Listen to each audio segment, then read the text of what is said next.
What is going on, guys? Welcome back to the channel. My name is Miguel. You're watching Miguel EDC, the channel where we talk everything EDC gear. Here today we're taking a look at this gorgeous, beautiful premium knife right here. This is the Ochs Worx, and I don't know why I kept calling it Ochs Worx, but I believe it's pronounced Ochs Worx Lontra EDX.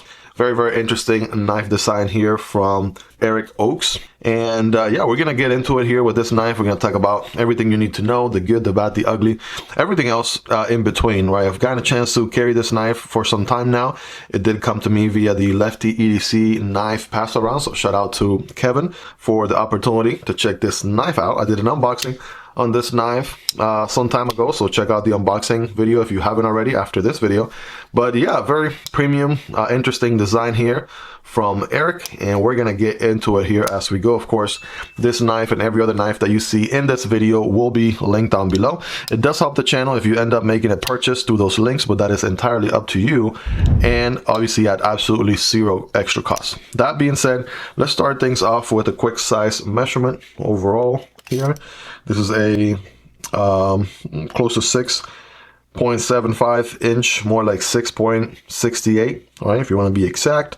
The blade here, we're looking at close to 3 inches on the overall blade, but the actual cutting edge is going to be a little bit more closer, like 2.6, 2.65 or so. And then the handle, we're looking at 3 3/4, right, or 3.75 inches on the handle right there.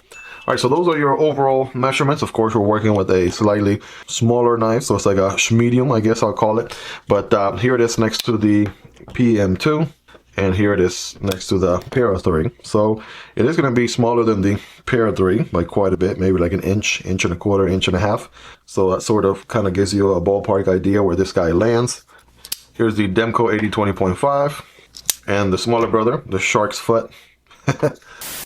And the smaller brother, the Shark Cub, right? I want to say it compares pretty good to the Shark Cub, although it's still slightly shorter than the Cub, right? By maybe a quarter inch, if anything.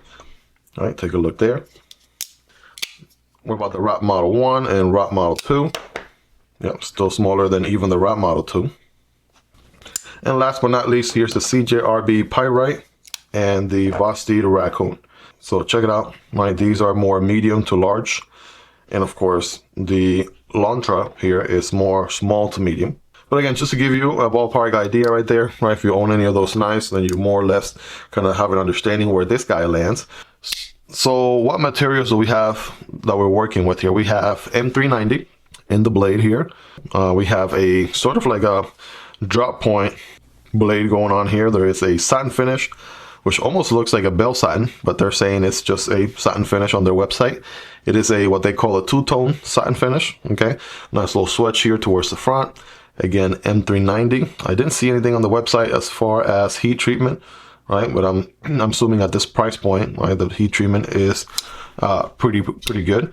That being said, we have titanium handles, right? So the handles are natural titanium, and we have some purple carbon fiber going on this one. This one I believe is called the Purple Haze carbon fiber. There are other options available too for this knife. They have the Arctic Blue Haze carbon fiber. They have the Black Twill carbon fiber, and there's just a plain titanium one as well. We also have this beautiful, right, beautiful, gorgeous micro milling going on here towards the front, which adds very good grip for your thumb, for specific grip that I'm going to show you a little bit later in the video. But other than that, it just looks beautiful, right? Very nice. It's present on both sides, which is awesome, right? Very, very interesting. Adds a touch of personality. And if you're anything like me, I love milling, right, on my knives, and this is certainly no exception right there. And aside from that, there's a lot of titanium going on here. The pocket clip is titanium, back spacer is titanium, even the hardware is titanium also, right? The thumb studs are titanium too. So yeah, quite a bit. Pivot, this one probably not, but yeah, there's quite a lot of titanium sprinkled throughout, right? Not just the handles, just so you know.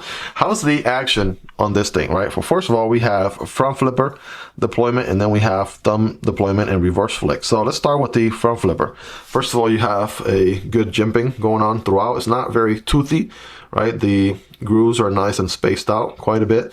So it's probably not going to be as aggressive or toothy as that Tuya Wrath that we looked at And so, but somehow, right, you still get it to work, right? Just build some pressure right here, right at the top, and bam, you can get this thing flipped open every single time. You can do it with the side of your index finger. You could do the reach around a bit right there, even though it's sort of, you know, wants to hit my finger on the way out. There we go, right? That's what the reach around opening looks like. And then we have the thumb studs, which are placed quite a bit lower here, right? For the most part, we're used to thumb studs being a little bit higher. I believe the decision here was made from Eric to put them down here for a better deployment experience, right? You can build enough pressure there to boom, fire this thing open pretty good.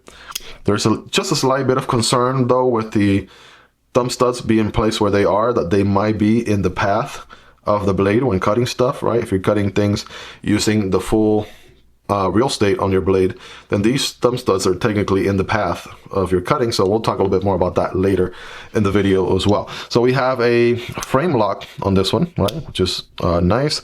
Good access to the lock bar here. There's not even a need for additional cutting or curvature on the other scale here, because it's nice and, you know, easy to kind of push your thumb and just move it out of the way. Not like a crazy tension to it or anything like that. It does have a steel insert for steel on steel contact, just better for longevity and, you know, long lasting, right, performance of a frame lock in general. With that being said, let's go ahead and take a look here at the carry profile. What is the thickness against the Pair 3? Right, it's a little bit thicker than the Pair 3. So typically I've seen that with smaller knives, you know, because the handle is shorter, they make them a little bit thicker so that they can still feel your hand a bit. Right, check out the Demko AD 20.5 here. It's a bit slimmer. The Wrap Model 1, maybe a tad bit thicker right there. Or actually very comparable to the Wrap Model 1, if anything. And last but not least, the CJRB Pyrite is a tad bit thinner. Length and height in the pocket, I mean, this is going to be a very elegant, very slim profile overall. And if you do compare it to, let's say, something like a Spyderco knife or even a Demko knife, these have a substantial amount of blade sticking out of the handle, right? Whereas this one, you have maybe 85% of the blade is tucking away, which is pretty good. Gives it a nice clean aesthetics. So here it is next to something like the Wrap Model 1 and something like the Raccoon. So that sort of gives you an idea. Obviously, it's going to be much shorter and not as tall. This thing actually, believe it or not, is pretty, you know, has a good, decent weight to it, which I love. It's not extra heavy and it's not extra light, which is nice. So you got a good feel for it right here on the weight department. Is there milling going on? Right, I did check and there is no milling going on either side. And it sort of makes sense because you do have the carbon fiber inserts, right? So those already take some of the titanium handle away and reduces the weight as a result. So that means your overall weight on this bad boy is coming in at 3.5 ounces right there on the total weight. Okay, so just for reference, that Raccoon was 3.1. okay, and something that's titanium also but bigger size like that Demko AD 20.5, that's 4.2 ounces, right? So again, coming back to the Lontra here, 3.5 ounces, right? So really good weight for, you know, the size of the knife, which I love. Honestly, it feels premium, right? Quality in the hand, and I'm holding on to it right here. Blade stock thickness on this one, let's see, what do we have? My guess, yeah, 0.13. It's actually a tad bit thicker than what we typically see. We normally see something like 0.12, but 0.13 right there. Right, that's not bad. And then the overall thickness on the handle itself is 0.50, right on the money right there. Half an inch, which is very common. That's what I see on most knives right there. Kind of gets a good amount of purchase or thickness, roundness to it, right, for an average hand as you're squeezing on it. And so with those things in mind, let's talk a little bit more about what else is going on in the knife. So ergonomically speaking, so this is, believe it or not, well, depends on your hand size, but I have medium hands. I want to say my hands are not the biggest, not the smallest. And this is what the standard hammer grip back here looks like. Still have maybe a hair of handle left, if anything. But this one accommodates really good because it has a nice finger choil right there. And anytime you have a knife with a finger choil, you know I'm going to be using that finger choil 99.9% of the time. So now with the finger choil option here with that grip, yeah, there are plenty of handles still left here, which is nice. And I can get more control cuts done this way, which is good. All right, so ergonomically speaking, the edges here are nice and rounded, which are nice and comfortable. The pocket clip is sort of interesting because it kind of starts, then it gets a little bit narrow in the middle, and then it kind of, you know, thickens out towards, you know, the back here. It does go in and out of the pocket pretty good. It is significantly deep carry. And the other thing that they did here is the fact that it is reversible. And check out how well executed this filler tab is right there. Right, they put a filler tab on the other side. They put a matching screw right there, which is wonderful, right? And so that means that lefties can obviously rejoice and enjoy the knife here without sacrificing the design, which is wonderful. The beautiful back spacer right here with some jimping to it as well. That provides also a lanyard solution that is hidden away from the show side, which is the way I prefer lanyard solutions in the first place, because I personally don't use lanyards all that much. And so, you know, that's nice that it doesn't show on this end, but it's still there, functional if you need it. And then it wraps around. It does have a hint of anodization to purple to match the purple going on the purple haze carbon fiber that you have on this particular one, which is awesome. And if anything, the only thing that really throws me off with this pocket clip is the fact that it is not lined up, right? I mean, part of me, the OCD part of me says, hey, you know, you should probably have the pocket clip be straight, but we've seen in many designs that that's not always the case. Sometimes the designer makes it so that it's a little bit, you know, more turned to one side or the other side, up or down, as needed to make for a good ergonomic feel. So if I had to rate it, like I'm really squeezing on this thing, I almost don't feel that pocket clip at all, right? So it's more of an aesthetics thing. The fact that you see it pointing up, not a big deal at all. Not that I'm trying to make it a big deal or anything. It's just my OCD, if anything. But, you know, ergonomically speaking, right, it works pretty good, and you barely feel it, you know, regardless of how hard you squeeze, right? So that was done very well. Also, the stress cutout relief right here for the lock bar is facing up, but that's not an issue because the purple haze carbon fiber sort of goes over it, which is nice. And let's do a hardware check on this bad boy here, shall we? Of course, my tools are highly recommended and linked down below. So I think that we are working with big hardware on this one, which is a win, right? So starting off in the pivot, we have TA, which is great. This one is not a captive pivot. I'm not sure why it isn't. Would have been nice if it was. Moving on, you know, pocket clip, you know, filler tab, pocket clip screws, body screws are all TA. Even the little screw right here on the carbon fiber is a TA. And the filler tab, okay, so even the stainless steel insert right here for steel and steel contact, even that one is a TA. So going forward, I don't want to hear any excuse as to why the screw on other knives is a T6 right here. I mean, my understanding has been that, hey, you know, it's a small area, surface area, so maybe they needed to do a smaller screw. Okay, well, this knife right here just proves that that just goes out the window, right? There's very little room right here. They still managed to make it work with a TA screw right there. So yeah, TA all around on this one, which is awesome. Not to mention that the hardware is, let me confirm once again, the hardware on this one is titanium. Zero pull right here, right? Zero pull on these screws, which is wonderful. A couple other things that I noticed, right? So this is the show side. So on the show side, you see the pivot screw and the filler tab for the pocket clip screw, and that's about it, right? No other screws. Just beautiful, not even on the purple haze carbon fiber. But if you turn it around, there are two screws right here. So Kevin, aka Lefty EDC, ended up taking these out, and so these are longer screws that sort of go through the back spacer and also into the other titanium frame on the other side, or titanium scale on the other side, right? Same thing with this one. And so what that does is you're still getting the nice robust build without having a screw head showing up on the other side, which I think is executed very, very well. The other thing too is the carbon fiber is secure with a T8 right there on this side, and somehow, I'm not sure if it was glue or what it was that they used, because I really don't see a screw from the inside either. Typically that's the other way to do it, maybe like a countersunk screw from the inside to hold the carbon fiber inlay in place. But here it's nice and flush, no screws in sight, and however they managed to do it, they did a great job. They did a really, really great job. So in case I haven't mentioned this already, and I don't think I have, I'm not sure how I missed that. I should have mentioned this from the beginning. My understanding is that this knife is manufactured OEM by Riyadh, right?